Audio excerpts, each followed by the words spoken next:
right, say goodbye to Hanover, New Hampshire, and the Dartmouth athletic fields.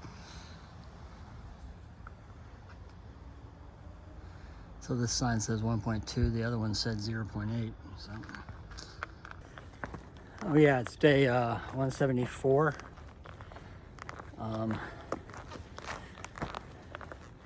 You know, as usual, I'm revising my itinerary. Holy cow, I'm gonna wait right here before I start this climb. You can see it behind me. I spent a little extra time in Hanover this morning because I was able to find some really fast Wi-Fi at the library. I don't know why, I just don't go there first every time. And then had lunch at the Co-op food place. Yeah, that night I spent at the Quality Inn in Lebanon, it was kind of in a suburban wasteland with no way to get out and get back in to find food or do laundry or anything like that, which I didn't realize when I signed up for the place, just based on price and availability. So and then this morning I walked all the way to the bus stop before I realized the buses only run on a once per hour schedule instead of every 10 minutes because it's Saturday. And so I was able to get an Uber for the 4 miles back to Hanover, but I accidentally had myself dropped off downtown because there's a gift shop or merch store called the Dartmouth Co-op that is not the Co-op food center or the grocery store that I wanted to. So I added another half mile or 3/4 of a mile to my hike getting back from where I got dropped off. So a lot of retracing, and that was my morning spent. But now I'm on trail. I'm going to do about 10 or 11 miles today and see if I can figure out how to distribute the other. That's the other thing. In my head, I thought today was a 12 miler, so I didn't think it was that big a deal till late start. And then I started paying attention to my notes at the 11th hour, literally, and realized, oh, it was a 16 miler today. So I'm gonna do 10 today and then redistribute those 6 over the next few days somehow or other, somewhere, because I'm meeting a friend on Tuesday to do Mount Moosilauke. So as long as I arrive there by Tuesday, I'm good.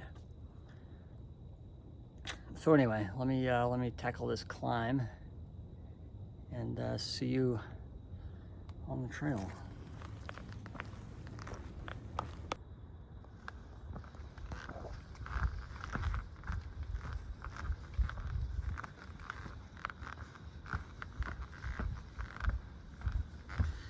My backpack's creaking because it's so full, because my 5 days of food this time took up a little bit more space than it usually does. And so my backpack is kind of towering and swaying about, and my legs can feel it.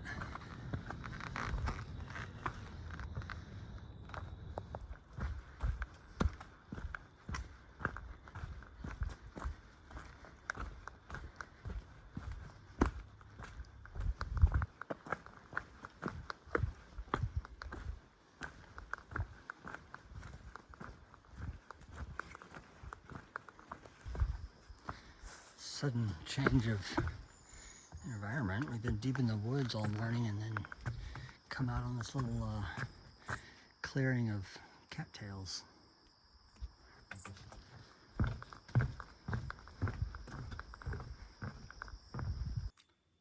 Hey, so I'm taking my first break of the day. It's just the 1/3 point between where I started and where I'll end up.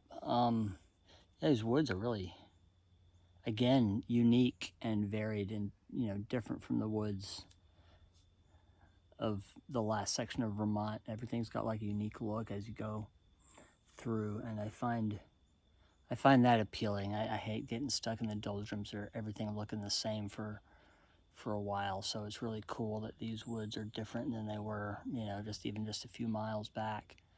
I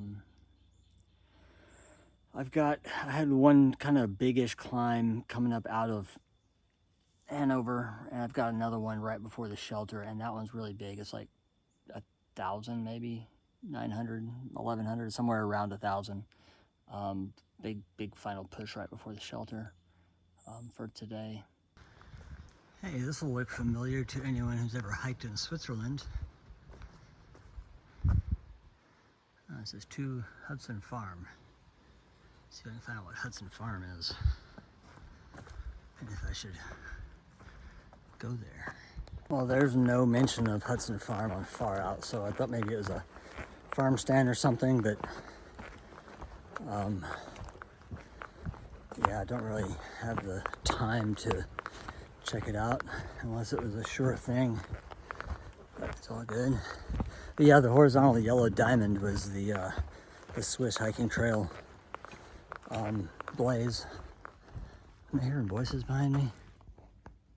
No, it's just my imagination, as usual.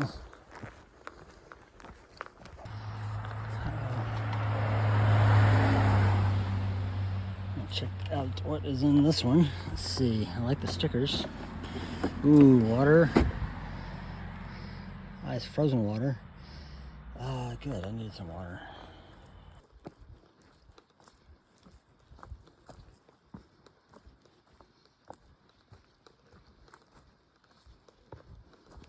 Oh, this smells amazing, even just standing here.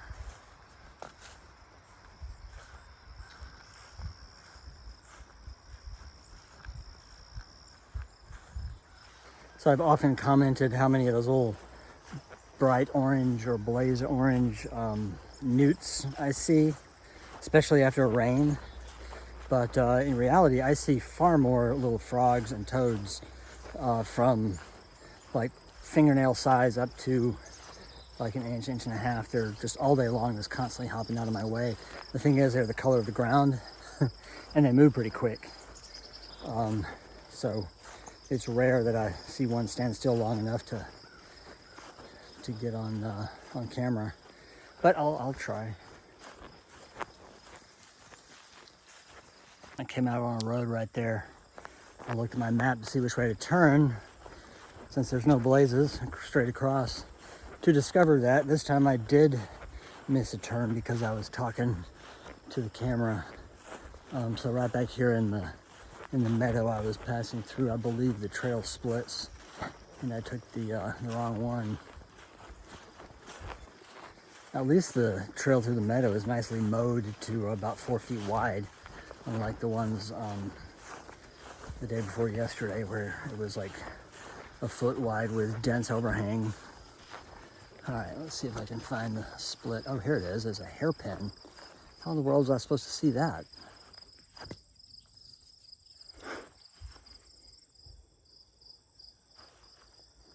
So I came in there and was supposed to go that way, I guess.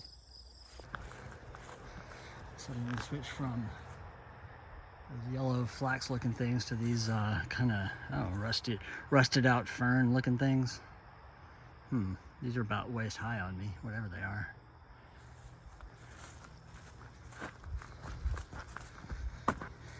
Back in the woods.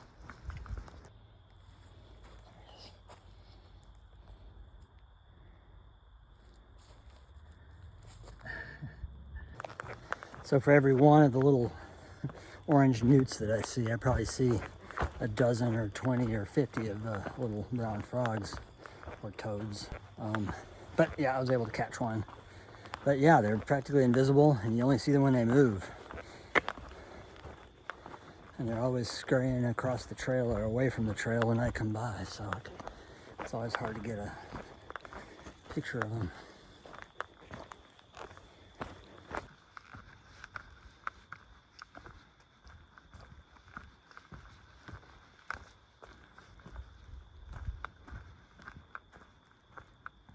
I mean, of all the kinds of woods, of all the aesthetics, I think the low ground cover is probably my favorite. Oh, look, there's another maple operation.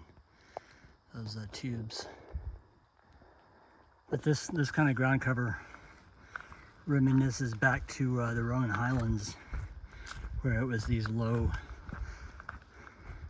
leaves with the dusting of white flowers, if you recall.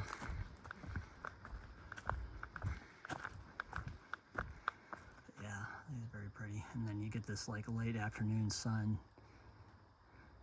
Flare, flare, there you go. Yeah, there's a rather large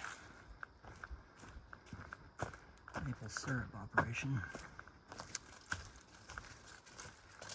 Where's the spigot for this particular tree? How does that work? So they come and tap it. Yeah, there's some holes. Or if they come and tap it every year in a different spot, and then they just hook these tubes up to it.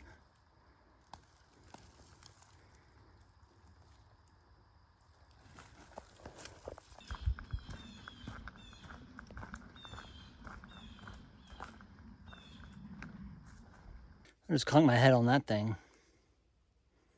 Same story as usual. Yeah, that part of the trail right there steps up over those roots, and so I just took a step up directly into that. Hat on, looking at my feet because of all the root tangles. Yep. The hardest part of my head, I guess. But you know, chattered my teeth again. Good grief.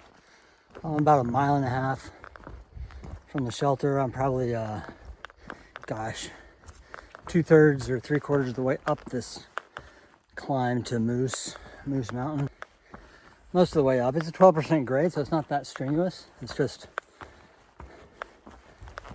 ongoing. But it's starting to get dark. It's 7:15. I think sunset is in about 10 till 8. And it might have even crept up a little earlier than that, so I probably won't have to put my headlamp on until I get to camp, but I'll be setting up in the dark again. Just popped out on Moose Mountain, South Peak, uh-oh. That means there's another peak. But check this